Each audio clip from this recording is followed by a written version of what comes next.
అది OU ladies hostel. అర్ధరాత్రి అందరూ పడుకున్నారు. కొందరు విద్యార్థినులు చదువుకుంటున్నారు. కరెక్ట్గా అప్పుడే ఎక్కడి నుంచి వచ్చారో తెలియదు ముగ్గురు అగంతకులు హాస్టల్లోకి ప్రవేశించారు.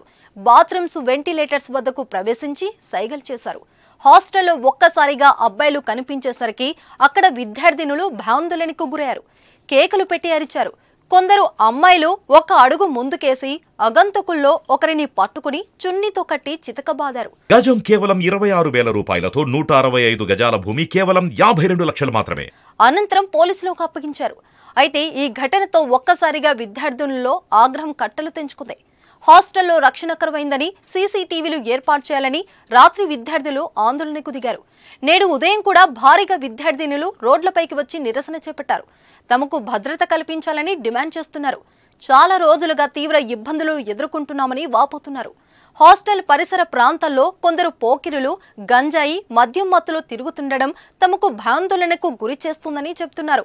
దీనిపై ఎన్నిసార్లు ఫిర్యాదు చేసినా ఎవరు పట్టించుకోలేదని ఆరోపించారు. పోలీసుల ముందే విద్యార్థినులు ఈ నిరసనకు దిగడంతో ఉద్రిక్తత నెలకొంది. అయితే హాస్టల్లోకి ప్రవేశించిన అగంతకులు ఎవరు, వారు ఎందుకు వచ్చారు అన్న విషయాలు తెలియాల్సిందే. ఈ ఘటనతో హాస్టల్లో సెక్యూరిటీ లోపాలు మరోసారి బయటపడ్డాయి. దీంతో అధికారులపై తీవ్ర విమర్శలు వస్తున్నాయి. ఇలాంటి సంఘటనలు జరిగినప్పుడు మాత్రమే చర్యలు తీసుకుని ఆ తర్వాత వదిలేస్తున్నారని విద్యార్థినులు ఆరోపిస్తున్నారు. గతంలో కూడా హాస్టల్లోకి అపరిచితులు చొరపడ్డ ఘటనలు జరిగాయి. అయినా అధికారులు మాత్రం కఠిన చర్యలు తీసుకోవడం లేదు.